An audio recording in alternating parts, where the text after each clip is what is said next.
అవసరం ఉన్నది, నేర్పించుకుంటాం కూడా. అంటే మీకంటూ ఒక ఎజెండా, అంటే మీరు వచ్చారు కాబట్టి యూత్, మీరు చాలా దాదాపు 9 సంవత్సరాల నుంచి ఇలా పొలిటికల్ గా ముందుగా ఉన్నారు, యూత్ లీడర్ గా ఉన్నారు కాబట్టి అసలు మీకంటూ ఒక ప్లానింగ్ అంటూ ఏమేమి లేదంటారా? అంటే ఇప్పుడు వరకు మీరు చెప్పిన అన్ని కూడా బీజేపీకి సపోర్ట్ చేయటం, లేదంటే మిగతా హిందూ సంఘాలన్నిటి గురించి చెప్తూ వస్తున్నారు. మీ ప్లానింగ్ ఏంటి? స్ట్రైట్ క్వశ్చన్, మీ ప్లానింగ్ ఏంటి? అసలు మీ ఫ్యూచర్ అనేది పూర్తిగా శివసేనలోనే ఉంటుందా? ఎందుకంటే పార్టీలు మారే అవకాశాలు ఈ మధ్య కాలంలో, గెలిచిన తర్వాత కూడా ఈ పార్టీ నుంచి ఆ పార్టీకి, ఆ పార్టీ నుంచి ఈ పార్టీకి మీకు బీజేపీ మీద ఎంతో కొంత అభిమానం అనేది ఉంది కాబట్టి ఎలాగూ ఇక్కడ సరైన ప్రస్థానం అనేది ఎంతవరకు ఉంటుందో లేదు. బీజేపీలో కనుక ఒక మంచి పొజిషన్ ఇస్తామంటే, అట్లా బీజేపీని కాదు సంథింగ్ ఏ పార్టీలోనే ఇస్తామంటే జంప్ అయ్యే అవకాశం కూడా ఏమైనా ఉంటుందంటారా? అట్లేం కాదు, అట్లేం ఉండదండి. అట్లాంటి ఆఫర్స్ చాలా వచ్చినాయి.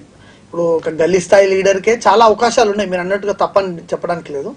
గల్లీ స్థాయి లీడర్కి ఈరోజు చాలా అవకాశాలు ఉన్నాయి. నేను ఒక పార్టీ ప్రెసిడెంట్గా ఉన్నాను. అదిగాక భారతదేశంలో ఒక సంచలనమైనటువంటి పార్టీ శివసేనకు ఒక పేరున్నది. ఉగ్రవాదుల గుండెల్లో నిద్రపోయినటువంటి శివసేన ఆ పార్టీకి రాష్ట్ర అధ్యక్షుడిగా కావడం నాకు అదృష్టంగా భావిస్తా ఉన్నా.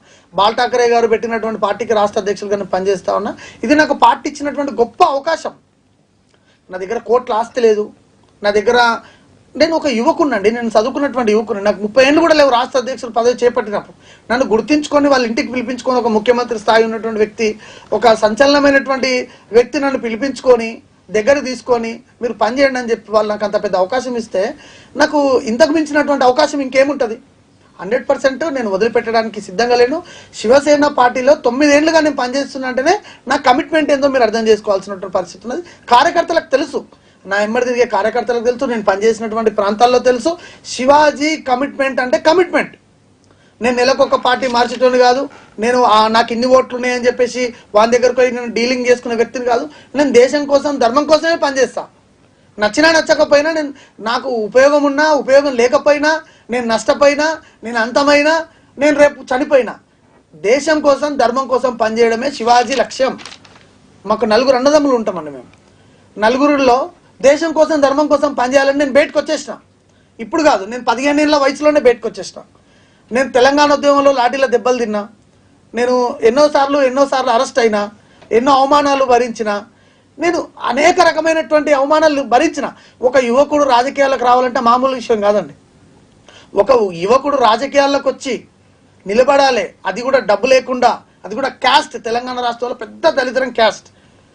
కొన్ని వర్గాలు, కొన్ని క్యాస్ట్లకు మాత్రమే ఇక్కడ పెద్దపీట ఉంటుంది. క్యాస్ట్ లేకుండా, ఇవన్నీ ఏది లేకుండా నేను నిలబడ్డంటే నా స్వయం కృషి ఉన్నది, పార్టీ నన్ను గుర్తించింది. ఇట్లాంటి సమయంలో నేను ఎందుకు వెళ్తాను, వేరే పార్టీలకు ఎందుకు వెళ్ళను? సాధ్యమైనంత వరకు పోరాటం ఇదే పార్టీలో చేస్తాను.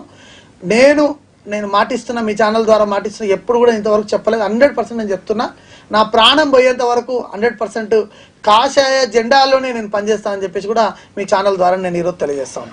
సూపర్ అండి. అయితే నాకు ఒక చిన్న డౌట్ అండి, అసలు